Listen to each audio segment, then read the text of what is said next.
블레셋과의 전쟁을 통해서 제가 여러 번 계속해서 말씀을 드리고 있는데, 이 블레셋과의 전쟁을 통해서 이스라엘과 특별히 엘리 집안에 대한 심판에 대해서 지난 시간까지 말씀드렸습니다. 이스라엘은 오직 하나님의 명령을 따르고 하나님만 섬기겠습니다라고 고백을 했었죠.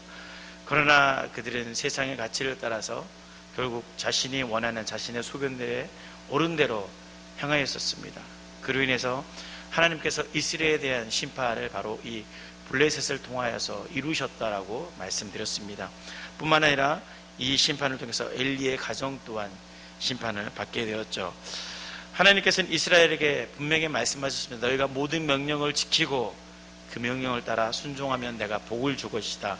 그러나 반대로 그에 따라 순종하지 아니하면 어떻게 하시겠다고 말씀하십니까? 바로 저주와 혼란이 너희 가운데 심판이 있을 것이라고 분명하게 말씀드렸습니다. 그래서 신명기 28장 25절 말씀에 보면 여호와께서 내 적군 앞에서 너를 피하게 하시리니 내가 그들을 치러 한 길로 나가서 그들 앞에서 7길을 도망할 것이며 내가 또 모든 당의 모든 나라 중에 흩어지고 라고 말씀하셨습니다.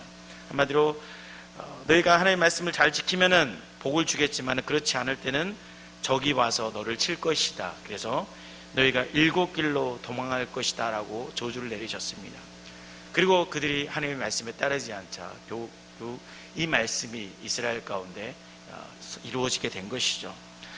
그러면서 블레셋과의 전쟁에서 이스라엘 백성은 어땠습니까? 언약궤를 가지고 와서 승리할 것이다 라는 믿음을 가지고 있었습니다. 그러나 결과는 처참했습니다.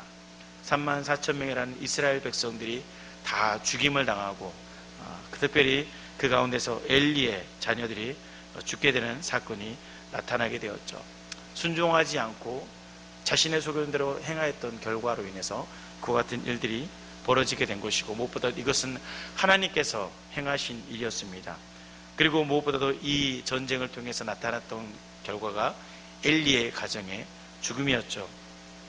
엘리의 아들들이 전쟁 중에 죽었고, 또한 이 소식을 들었던 엘리는 목이 부러져서 죽었습니다. 또한 그의 손자죠. 손자를 낳은 며느리까지도 죽고, 그런 한 집안에 아버지가 죽고 아들이 죽고, 아들 둘 다 죽었습니까? 아들 둘과 며느리 한 명, 하루아침에 한 가정에 4명이라는 사람이 한 번에 몰살을 당했습니다. 죽임을 당한 것이죠. 우리가 이것을 보면서 아니 하나님 어떻게 이 정도까지 한 가정을 심판하십니까? 그냥 엘리만 죽거나 아니면 두 아들만 죽거나 그래도 될 것인데 심지어 며느리까지 죽고, 드디어 하나님께서 엘리의 가정에게 심판하셨던 내용들을 보면 늙어서 죽는 사람이 없을 것이다 라고 말할 정도로 이 가정을 철저히 심판하시는 모습을 볼 수 있습니다. 이것을 보면서 하나님 너무하십니다 라고 생각이 들 수 있겠지만은, 이것은 하나님께서 엘리에게 그만큼 큰 사명을 주셨다라는 것이죠. 기대하셨다는 겁니다. 엘리를 통해서 하나님은 하나님의 뜻을 이루고자 했죠. 그러나 엘리는 그 사명을 너무나도 가볍게 여긴 것입니다. 그저 사람들이 살아가는 것과 동일하게 자신의 소견에 어른대로 행하였던 것이 엘리의 죄였습니다. 특별히 지도자임에도 불구하고 하나님의 뜻에 순종하지 않으니까 하나님께서 엘리의 가문에 그와 같은 심판을 하시게 된 것이죠. 마찬가지로 이 시대에 하나님께서는 우리에게 엘리와 같은 사명감을 주셨습니다. 시대의 빛과 소금이 되라고 우리에게 말씀하셨고, 그리스도인이라는 이름을 우리에게 주셨습니다. 이 이름이 있는 한은 우리가 하나님의 이름을 드러내는 영광 돌리는 삶을 살아야 된다는 것이죠. 그런데 만약 우리에게 주신 이 그리스도이라는 이름이 하나님의 영광이 되지 못하고 세상 가운데 질타를 받는다거나 내 모습을 통해서 교회가 저려면 되겠느냐라고 말을 듣게 된다면 어떻게 될까요? 한편으로는 두렵고 떨리는 것입니다. 엘리에게 임했던 심판이 나에게 임하지 않을 것이다 라고 자부할 수는 없는 것입니다. 내가 만약 하나님의 말씀 가운데 순종하지 않고 그리스도임에도 불구하고 세상의 소견에 옳은 대로 살아간다면 엘리에게 임했던 그 심판이 우리에게도 임할 수 있다라는 것입니다. 그러므로 우리에게 주어진 이 사명, 복음의 사명, 그리스도인이라는 사명, 이것을 잘 감당하시는 우리 성도님이 되시길 주의 이름으로 축복합니다. 그리고 이 전쟁에서 가장 큰 손실은 무엇입니까? 바로 언약궤가 빼앗겼다는 사실입니다. 언약궤는 이스라엘에 있어서 어떻습니까? 하나님의 임재와 언약의 상징이었습니다. 하나님이 그들과 함께 계신다. 이것이 바로 언약궤가 그들 가운데 있다는 것이죠. 그런데 이 언약궤를 이스라엘 백성은 어떻게 만들었습니까? 바로 우상화를 만들었습니다. 지난번에도 언급드렸듯이 그들은 언약궤를 자신의 목적에 맞게끔 이용한 것입니다. 언약궤만 있으면 전쟁에 승리할 것이다. 언약궤를 가져와서 자신들의 목적을 이루고자 했던 이스라엘의 우상된 모습을 말씀을 드렸습니다. 그들은 자신의 죄가 무엇인가, 지금 블레셋과의 전쟁에서 실패한 이유가 무엇인가에 대해서 근본적인 이유는 깨닫지 못하고 언약궤만 가져오면 이길 수 있다라는 그런 의도를 가지고 언약궤를 철저하게 우상화했다는 것이죠. 그래서 하나님께서 언약궤를 블레셋 가운데 보내신 것은 어떤 뜻이냐면은 너희들이 보면서도 듣지 않으니까, 아무리 말을 해도 듣지 않으니까 보이는 것, 그들이 그토록 삼았던 언약궤를 블레셋으로 보내시면서 하나님의 떠났다라는 것을 그들로 가르치킨 것이었습니다. 그래서 성경은 이 블레셋으로 언약궤가 떠난 것을 하나님의 영광이 떠났다라고 이야기했다는 것입니다. 그들이 신앙 안에 있었다라면은 언약궤를 통한 하나님의 임재와 역사를 경험했겠지만은 신앙이 없는 언약궤는 그냥 한낱 궤짝에 불과했습니다. 그래서 결국 그로 인해서 언약궤를 빼앗게 되는 사건이 나타나게 될 것이죠. 여호수아 24장에도 여호수아가 마지막 구별석회 때 이야기했던 것이 너희들이 과연 누구를 선택할 것이냐, 하나님을 선택할 것이냐 아니면 우상을 선택할 것이냐라고 물었던 것이 있었습니다.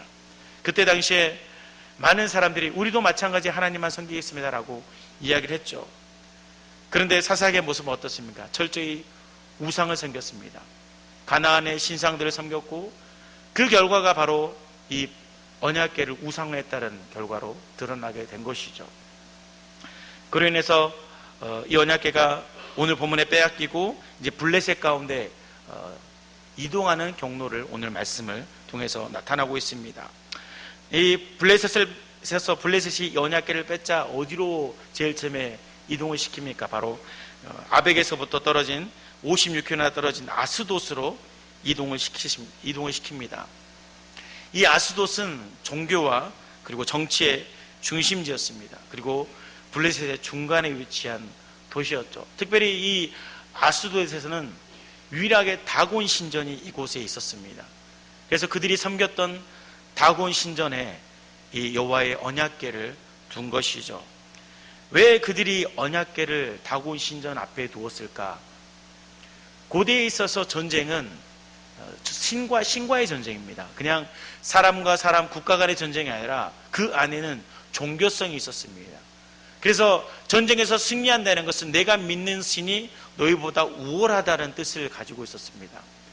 그래서 블레셋 사람들은 당연히 이스라엘과 전쟁에서 승리하였기 때문에 자신들이 믿었던 다곤 신이 여호와보다 위에 있다라고 여겼죠. 그래서 언약궤를 어디에 갖다 둡니까? 바로 다곤 신전, 신상 앞에 두게 된 것입니다. 그런데 그날 어떤 사건이 벌어집니까? 다곤 신전에 언약궤를 두고 그 다음날 가보니 신전 앞에 여호와께 언약궤 앞에 다곤 신이 엎드려져 있었다는 것이죠. 이 엎드려져 있다라는 것은 바로 경배의 모습이었습니다. 그런데도 불구하고 이 블레셋 사람들은 이것을 우연으로 봅니다. 왜 다곤 신이 누워 있을까? 왜 엎어져 있을까? 전혀 그 사실에 대해서 깨닫지를 못합니다. 우연히 넘어졌겠지. 그러면서 다곤 신을 다시 일으켜 세웁니다. 그런데 그 다음날 또 사건이 벌어지죠.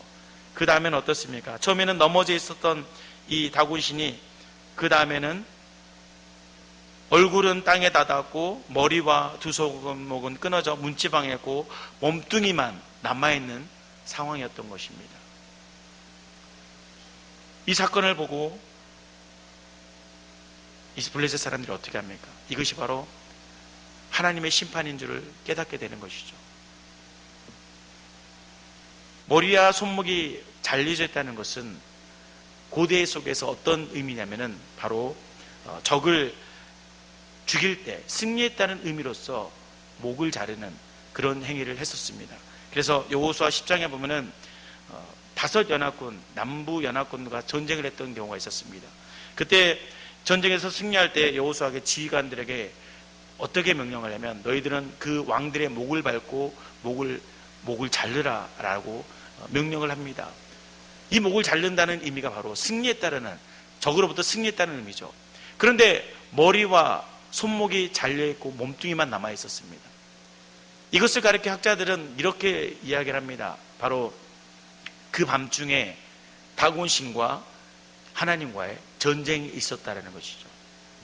그래서 그 전쟁에서 하나님이 승리했다라고 이야기를 합니다. 물론 다곤신은 없습니다. 그래서 피조물이죠. 인간이 만들어 놓은 것입니다. 결코 다곤신과 하나님과의 전쟁이 있을 수 없죠. 그러나 블레셋으로 하여금은 그것이 어떻게 보여지냐, 하나님과 그들이 믿었던 신이 싸웠다는 겁니다. 싸워서 어떤 결과가 있었느냐, 바로 하나님이 다곤신을 이겼다는 것이죠.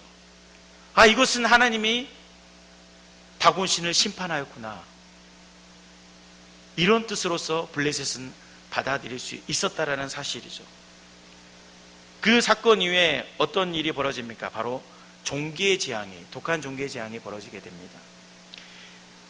그러면서 하는 말이, 종기의 재앙이 발생하자 이스라엘 신이 다곤신을 친다라고 이야기를 합니다. 하나님께서 한마디로 하나님께서 블레셋을 치고 있다, 이것은 하나님의 심판이다라고 블레셋 사람들이 이야기를 합니다. 그리고 난 다음에 하는 결정이 무엇입니까? 언약궤를 그러면 어떻게 할까? 다른 곳으로 옮기자. 다곤신이 있는 곳이 아니라 다른 지역으로 옮기자라는 결론을 맺습니다. 그러면서 옮긴 곳이 어디입니까? 바로 가드로 옮기게 됩니다. 가드는 가나안의 옛 도시였고 과거 여호수아에게 멸망당한 적이 있습니다. 그러나 여전히 그 가드에는 사람들이 살고 있었죠. 특별히 가드는 어떤 사람들이 살고 있었냐면은 아낙 자손들, 바로 거인들이 살고 있던 곳이 바로 가드라는 도시였습니다. 그래서 이 여호와에게가 가드로 옮겨간 이후에 또 어떤 일이 벌어집니까? 다시 한번 그 가드 지역에 큰 환란이 나타나게 됩니다. 그러면서 본문 말씀에 보면은 가드 서급에 있던 큰 자나 작은 자나 막론하고 모두 독종에 시달렸다라고 기록을 하고 있습니다. 그렇게 심판이 오니까 가드 사람은 또 어떻게 합니까? 이것을 어떻게 할까 하다니까 다시 또 다른 지역으로 옮기자, 한 번 더 여호와의 언약궤를 다른 곳으로 옮기면 되지 않겠느냐라고 이야기를 합니다. 그러면서 옮긴 곳이 어디입니까? 바로 오늘 마지막에 등장한 에그론이라는 지역으로 옮기게 됩니다. 에그론은 블레셋의 5 성읍 중에 한 곳이었습니다. 이 에그론으로 옮기니까 에그론 사람들이 어떻게 합니까? 난리를 칩니다. 어떻게 지금 앞에서 아스돗을 쳤고 가드를 쳤던 이 이스라엘의 신 언약궤를 어떻게 이곳에 에그론에 가지고 있느냐, 안 된다는 것이죠. 그들에게 임했던 심판이 우리에게 임할까 두려운 것입니다. 적극적으로 막으려고 합니다. 그러면서 오늘 결론이 그랬습니다. 이 독종으로 인해서 많은 사람들이 죽임을 당합니다. 그러면서 마지막 말씀에 말하기를 성읍의 부르짖음이 하늘에 사무쳤더라라고 이야기합니다. 에그론부터 시작해서 아스돗, 가드, 에그론, 이 세 성읍이 하나님의 언약궤로 인해서 철저하게 심판을 당하게 됩니다. 이 심판을 통해서 블레셋 사람들이 깨닫는 것은 뭐냐면 이것이 바로 하나님의 심판이라고 이야기를 하는 것이죠. 처음에 블레셋 사람들은 이스라엘과 승리했을 때 어떻습니까? 승리로 완전히 망개겠습니다. 왜냐하면 언약궤가 왔음에도 불구하고 그들이 이겼지 않습니까? 이스라엘의 언약궤가 왔다는 소식을 듣고 두려워했습니다. 왜냐? 하나님은 블레셋에게 있어서 전쟁의 신으로 알려져 있기 때문에 그랬습니다. 애굽을 이겼고 가나안을 점령했던 그 신을 우리가 이겼다는 것이죠. 그 승리를 만끽했습니다. 그리고 그 승리를 만끽하기 위해서 언약궤를 다곤 신 앞에 두었지 않습니까? 그런데 그 다음부터 어떤 일이 벌어지죠? 재앙이 벌어집니다. 다곤 신상이 부러지고 사람들이 독종에 걸리고 많은 사람들이 환난을 겪습니다. 언약궤가 가는 곳마다 죽임을 당하고 많은 사람들이 심판을 당하게 되는 거죠. 그러면서 마지막 말씀에 말하듯이 하늘에 사무칠 정도로 그들이 울부짖습니다. 어떻게 이스라엘 신이 우리를 친다? 어떻게 하냐? 어떻게 하냐? 울부짖습니다. 6장 나중에 말씀을 보면은 단순히 종기뿐만 있었던 것이 아니라 그들에게 있어서 농작물의 피해까지 있었던 것으로 나타납니다. 다곤 신은 풍요의 신이었는데 그 풍요의 신이 무너지고 이스라엘의 신이 옴으로 인해서 그들에게 재앙이 벌어지는 그 상황을 바라보고 블레셋 사람들은 두려워했습니다. 떨었습니다. 성경에서는 블레셋에 관하여 이야기를 할례받지 못한 자라고 이야기를 합니다. 블레셋을 꼭 언급할 때 이 할례받지 못한 자 이런 말씀을 하고 있습니다. 다른 가나안 족속에 대해서는 할례받지 못한 자 이런 말을 쓰지 않는데 철저하게 이 블레셋에 관해서만은 할례받지 못한 자라는 이야기를 합니다. 물론 다른 이방인들 그 당시 고대에서 애굽이나 미디안이나 암몬이나 모압 이런 족속들도 다 할례를 했습니다. 그런데 그들이 할례를 했던 것과 이스라엘 민족이 할례를 한 것과는 분명히 언약의 차이는 있습니다. 그럼에도 불구하고 이 블레셋에 관해서는 할례받지 못한 자라고 이야기하는 것은 다시 말하면 이방인, 지금으로 말미암은 하나님을 알지 못하는 불순종하는 사람들, 그런 사람들을 바로 가리키는 것입니다. 블레셋은 하나님이 심판했었다는 그 사실을 보고 있음에도 불구하고 하나님을 믿지 아니하고 두려워하면서도 불구하고 어떤 방법을 택합니까? 다른 도시로 결국은 그들이 의논했다는 것이 무엇입니까? 이 언약궤를 돌려보내는 것입니다. 오늘 본문을 보면은 다시 이 본문의 사건은 어떤 것이냐면 하나님이 블레셋을 심판한 사건인데 보다 정확하게 말씀드리면 세상의 풍요를 따라가는 사람들, 하나님을 알되 하나님을 찾지 아니하고 자신의 삶대로 살아가는 그런 사람들을 가리키는 하나님의 심판에 대해서 이야기하고 있습니다. 그들은 하나님이 그 땅 가운데 언약궤가 와서 심판했음에도 불구하고 그 사실을 알면서도 결코 회개하거나 돌이키지 않습니다. 오히려 처음에 다곤이 쓰러졌을 때 우연의 사건으로 바라봅니다. 목이 부러지고 손목이 잘렸을 때도 이것이 이스라엘의 신의 심판이다라고 이야기를 하면서도 이야기하기를 다른 도시로 옮겨갑니다. 하나님의 일이 시작되었음에도 불구하고 그들의 내적인 변화는 전혀 아무것도 없고 그냥 다른 도시로 보내는 것이 그들의 유일한 방법이었습니다. 아스돗을 치고 에그론을 치고 블레셋의 많은 도시들을 하나님께서 치셨음에도 불구하고 블레셋은 전혀 변함이 없었습니다. 오직 다른 도시로 보내는 것이 그들의 방법이죠. 이게 어떤 말씀이냐? 바로 블레셋은 자신들이 가지고 있는 풍요를 놓지 않으려고 했다는 것이죠. 어떻게 이룬 삶인데, 어떻게 이룬 성공인데 이것을 우리가 놓을 수가 있느냐? 우리는 이것을 끝까지 잡아야 된다는 것이죠. 하나님을 믿는 것, 하나님을 따르는 것이 아니라 심판이 임했을 때 하나님께 무릎 꿇는 것이 아니라 다른 도시로 보냈다는 것은 내가 가지고 있는 것은 절대 놓지 않고 하나님을 믿지 않겠다라는 그런 불순종의 모습을 가리키고 있는 것입니다. 그래서 하나님은 이 블레셋을 철저히 심판하시는 것을 오늘 본문을 통해서 말씀하고 있는 것입니다. 바로 지금의 세상을 언젠가는 하나님께서 심판하신다는 말씀과도 같다는 것이죠. 이 시대는 어떻습니까? 풍요로움, 행복, 건강, 이것이 최고의 가치입니다. 그래서 그 안에 있는 것들을 누리며 사는 것, 하나님을 찾지 아니하고 세상의 것들을 누리며 사는 것을 최고의 가치로 여깁니다. 자신의 이득을 위해서라면 불의를 행하고 죄를 지었음에도 불구하고 깨닫지 못하는 시대가 이 시대입니다. 죄를 지으면 어떤 일이 벌어지죠? 흔히 하는 말들이 정신이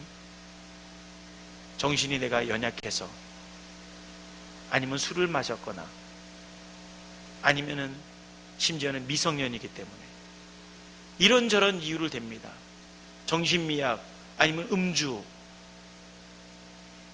여러 가지 핑계를 대면서 죄로부터 벗어나려고만 합니다. 또한 요즘에는 유전무죄, 이게 너무나도 더 심해진 것 같습니다. 죄를 지으면서도 불구하고 그 죄를 인정하거나 뉘우치는 것이 아니라 어떻게 해서든지 덮으려고 하는 모습들, 그리고 내가 지은 죄에 대해서는, 다른 사람이 나에게 지은 죄에 대해서는 정말 그 죄를 대해서는 너무나도 쳐버려야 된다 막 얘기를 하면서 자신이 남한테 지은 죄에 대해서는 그냥 넘어가듯이 자연스럽게 넘어가려는 모습들, 그게 이 시대의 모습입니다. 분인나를 언급하면서 제가 어떤 말씀을 드렸습니까? 분인나에게 아들이 있다는 것은 세상의 열매가 가득한 이스라엘의 모습이라고 말씀드렸습니다. 결국 하나님께서 이스라엘을 심판하신 이유는 세상의 열매가 너무나도 가득했던 이스라엘을 심판하셨던 거고, 지금 블레셋을 심판하신 이유는 뭐냐면 하나님을 찾지 아니하고 자신의 것을 끝까지 지키려고 하는 세상을 심판하시는 하나님의 모습이었습니다. 다곤이 무너지고 사람들이 죽어가는 것은 그들의 풍요가 사라지고 있는 것이죠. 그런데 그 사라지는 모습 속에서도 그들은 결코 회개하지 않습니다. 그것을 지켜나가려고만 합니다. 하나님께 나오는 것이 아니라 내게 있는 것을 지키고자만 합니다. 진정한 풍요가 하나님으로부터 시작되고 하나님께 오는 것임에도 불구하고 그들은 세상의 방식을 여전히 택하고 있었습니다. 세상 사람들에게 복음을 전하면 어떻습니까? 여전히 자신의 삶, 자신이 누리고 있는 것만 추구하고자 합니다. 복음을 듣지 않으려고 합니다. 심판을 당해도, 점점 어려움을 당해도 결코 돌아보지 않습니다. 그들이 믿었던 것이 무너지고 죽어지고 있음에도 불구하고 여전히 붙들려고만 하고 있습니다. 이게 세상 사람들의 모습입니다. 오히려 더욱 악랄하게 유지하려고 하죠. 자신에게 남아있는 것들을 지키고자 합니다. 그래서 폭력을 행사하는 것, 그것조차도 아무렇지 않습니다. 이사야 말씀에 말씀드렸듯이 유다의 백성의 죄악이 무엇이었습니까? 그들은 자신의 이득을 위해서 가난한 자들을 빼앗는 것, 폭력을 행사하는 것에 대해서 아무렇지 않게 생각했습니다. 결국 하나님께서 그것을 보시고 심판하지 않으십니까? 이 블레셋은 하나님을 보면서도 두려워하지 않았습니다.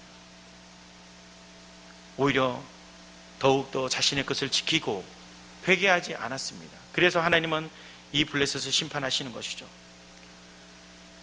하나님은 공의 하나님이시기 때문에 언제까지 세상을 가만히 관망하고 계시지 않습니다. 분명히 하나님의 때에 심판하신다는 사실이죠.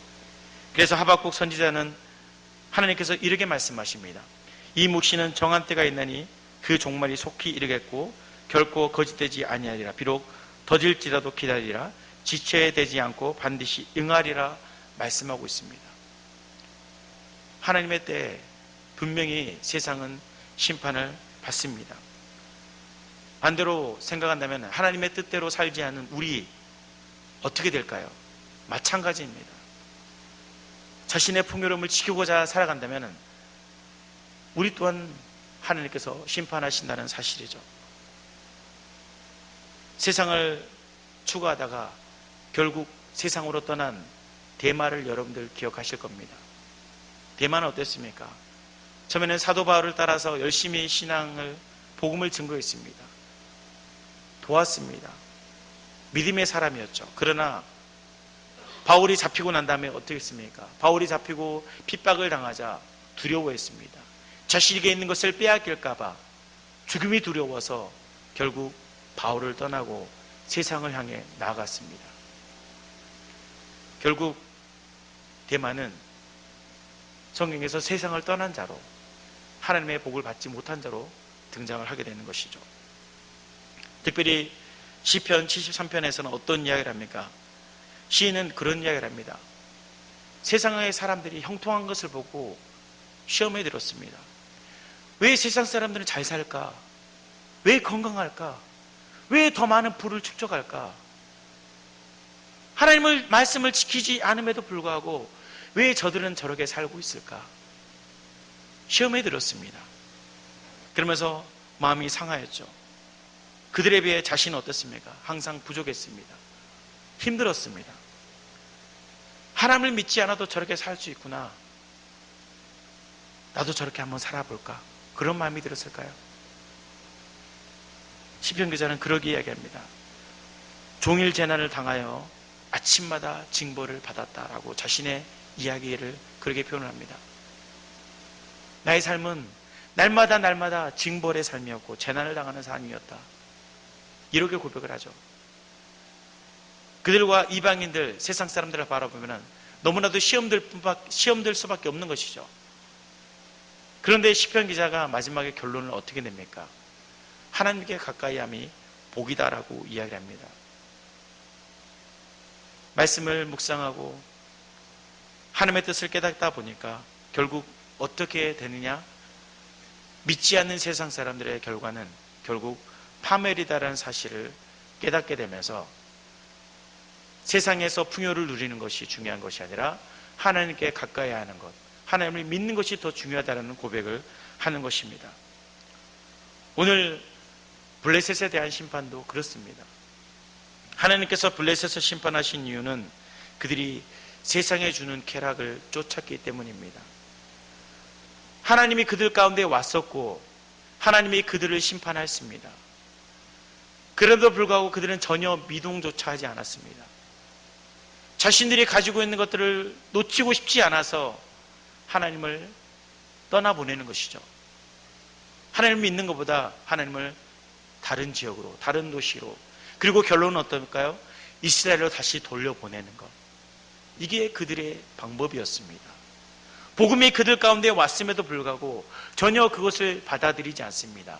최고의 가치가 무엇이기 때문에 자신들이 섬겼던 다곤인으로부터 오던 풍요, 이게 자신들에게 있어서 최고의 가치였기 때문입니다.